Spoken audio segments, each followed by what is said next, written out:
ಸಖತ್ ಖಾರ ಬಣ್ಣ ಮತ್ತು ರುಚಿ ಆಚಿ ಚಿಲ್ಲಿ ಪೌಡರ್. ಮೃತರ ಅಕೌಂಟ್ಗೂ ಜಮೆ ಆಗ್ತಾ ಇದೆ ಸರ್ಕಾರದ ಗೃಹಲಕ್ಷ್ಮಿ ಹಣ. ಜೆ ಕನ್ನಡ ನ್ಯೂಸ್ ಬಿಚ್ಚಿಡ್ತಾ ಇದೆ ಸೂಪರ್ ಎಕ್ಸ್ಕ್ಲೂಸಿವ್ ಸುದ್ದಿ.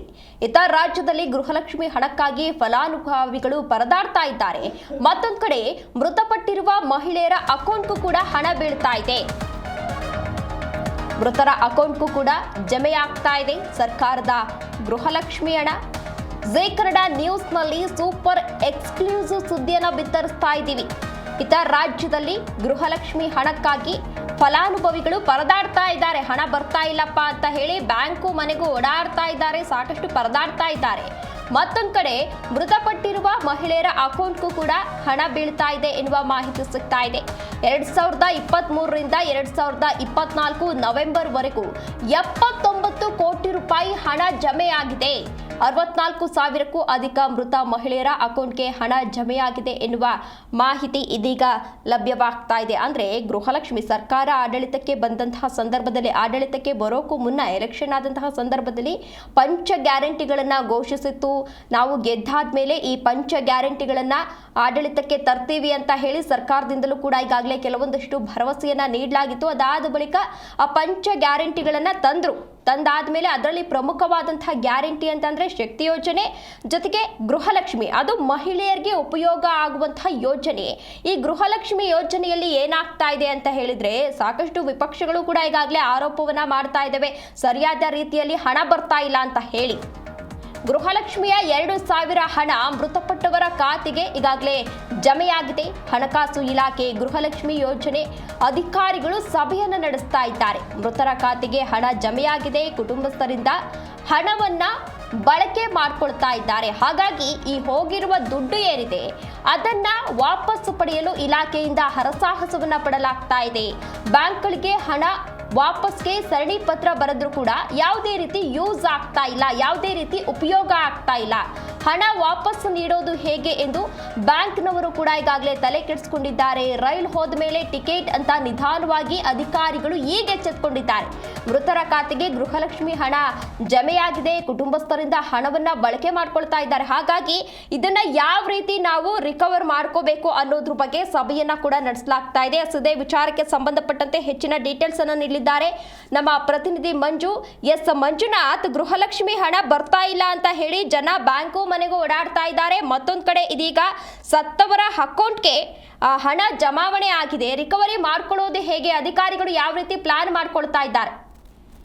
ತೇಜಸ್ವಿನಿ, ರಾಜ್ಯ ಸರ್ಕಾರದ 5 ಗ್ಯಾರಂಟಿಗಳೇನಿದಾವೋ 5 ಗ್ಯಾರಂಟಿಗಳಲ್ಲಿ ಗೃಹಲಕ್ಷ್ಮಿ ಗ್ಯಾರಂಟಿ ಅನ್ನುವಂಥದ್ದು ರಾಜ್ಯದ ಮನೆ ಮಹಿಳೆಯರಿಗೂ, ಅಂದ್ರೆ BPL ಕಾರ್ಡ್ ಇರುವಂತಹ ಮನೆ ಮಹಿಳೆಯರಿಗೆ, ಮನೆ ಒಡತಿಯರಿಗೆ 2,000 ಆಗ್ತಿವೆ ಎನ್ನುವಂತ ಯೋಜನೆ ಕಳೆದ ಹೆಚ್ಚು ಕಡಿಮೆ 2 ವರ್ಷದಿಂದ ಜಾರಿ ಮಾಡುವಂತ ಕೆಲಸ ಆಗಿದೆ. ಕೆಲವರ ಅಕೌಂಟ್ಗೆ, ಅಂದ್ರೆ ಬಹುತೇಕ ಎಲ್ಲಾ ಖಾತೆಗೂ ಕೂಡ ಹಣವನ್ನ ಜಮಾವಣೆ ಮಾಡುವಂತ ಕೆಲಸ ಕೂಡ ಆಗ್ತಾ ಇದೆ. ಸದ್ಯಕ್ಕೆ ಇತ್ತೀಚಿನ ದಿನಗಳಲ್ಲಿ, ಜೊತೆಗೆ ನಿನ್ನೆ ಮೊನ್ನೆ ಸದನದಲ್ಲೂ ಕೂಡ, ಬೆಳಗಾವಿಯಲ್ಲಿ ನಡೆತಿರುವಂತಹ ಸದನದಲ್ಲೂ ಕೂಡ ವಿರೋಧ ಪಕ್ಷದವರು ಈ 2,000 ಆಗ್ತಾ ಇಲ್ಲ, 2 ತಿಂಗಳಿಂದ ಬರ್ತಾ ಇಲ್ಲ ಎನ್ನುವಂತ ಗಂಭೀರವಾದಂತ ಆರೋಪ ಕೇಳಿ ಕೂಡ ತಕ್ಕನಾದಂತ ಉತ್ತರವನ್ನ ಆಡಳಿತ ಸರ್ಕಾರ ಕೂಡ ಕೊಡುವಂತ ಕೆಲಸ ಆಗಿದೆ. ನಮ್ಮ ಕಡೆಯಿಂದ DBT ಆಗಿದೆ. ಕೆಲವರ ಮಹಿಳೆಯರ ಖಾತೆಗೆ ಸದ್ಯಕ್ಕೆ ಅಮೌಂಟ್ ಹೋಗಿಲ್ಲ. ಆ ಒಂದು ವಿಚಾರವಾಗಿ ನಾವು ತನಿಖೆಯನ್ನ ಮಾಡ್ತಾ ಇದ್ದೇವೆ. ಸಂಬಂಧಪಟ್ಟ ಅಧಿಕಾರಿಗಳು ಸೂಚನೆಯನ್ನು ಕೂಡ ಕೊಟ್ಟಿದ್ದೇವೆ ಎನ್ನುವಂಥದ್ದು ಉತ್ತರ ಒಂದ್ ಕಡೆ ಆದ್ರೆ, ಇದೀಗ ಕಳೆದ 2 ಅಂದ್ರೆ ಈಗ ಏನು ಗೃಹಲಕ್ಷ್ಮಿ ಯೋಜನೆ ಯಾವಾಗ ಜಾರಿ ಆಯ್ತೋ ಅಲ್ಲಿಂದ ಇಲ್ಲಿವರೆಗೂ ಬರೋಬ್ಬರಿ 64,000 ಮೃತಪಟ್ಟಂತಹ ಮಹಿಳೆಯರ ಖಾತೆಗೆ ಹಣ ಜಮಾವಣೆ ಆಗಿರುವಂತದ್ದು. ಈ ಒಂದು ಜಮಾವಣೆ ಆಗಿರುವಂತಹ ಈ ಒಂದು ಖಾತೆಗಳಿಗೆ ಬರೋಬ್ಬರಿ 79 ಕೋಟಿ ಹಣ ಜಮಾ ಆಗಿರುವಂತದ್ದು ಸದ್ಯಕ್ಕೆ ಈಗ ಬಟಾಬೈಲಾಗ್ತಾ ಇದೆ. ಈ ಒಂದು ವಿಚಾರವನ್ನ, ಈ ಒಂದು ಸುದ್ದಿಯನ್ನ ಜಿ ಕನ್ನಡ ನ್ಯೂಸ್ ನಲ್ಲಿ ಎಕ್ಸ್ಕ್ಲೂಸಿವ್ ಆಗ್ತಾ ಇದೆ ಅಂದ್ರೆ ತಪ್ಪಾಗಲ್ಲ. ಈ ಸಂಬಂಧಪಟ್ಟಾಗೆ ಅಧಿಕೃತವಾದಂತಹ ಡಾಕ್ಯುಮೆಂಟ್ ಕೂಡ, ಸರ್ಕಾರದಿಂದ ಡಾಕ್ಯುಮೆಂಟ್ ಕೂಡ ಹೇಳ್ತಾ ಇದೆ. ಅದರಲ್ಲೇ ಉಲ್ಲೇಖ ಆಗಿರುವಂತದ್ದು ಬರೋಬ್ಬರಿ 79 ಕೋಟಿ ಹಣವನ್ನ ನಾವು ಹೇಗೆ ವಾಪಸ್ ತೆಗೆದುಕೊಳ್ಬೇಕಾಗತ್ತೆ. ಮೃತಪಟ್ಟಂತಹ ಮಹಿಳೆಯರ ಖಾತೆಗೆ 2,000 ಜಮಾವಣೆ ಆಗಿದೆ. ಯಾರ ಕಡೆಯಿಂದ ತಪ್ಪಾಗಿರಬಹುದು ಎನ್ನುವಂತಹ ನಿಟ್ಟಿನಲ್ಲಿ ಸದ್ಯಕ್ಕಂತೂ ಸರ್ಕಾರದ ಮಟ್ಟದಲ್ಲಿರುವಂತಹ ಅಧಿಕಾರಿಗಳು ಉನ್ನತ ಮಟ್ಟದಲ್ಲಿ ತನಿಖೆ ಆಗುವಂತ ಕೆಲಸ ಆಗ್ತಾ ಇದೆ.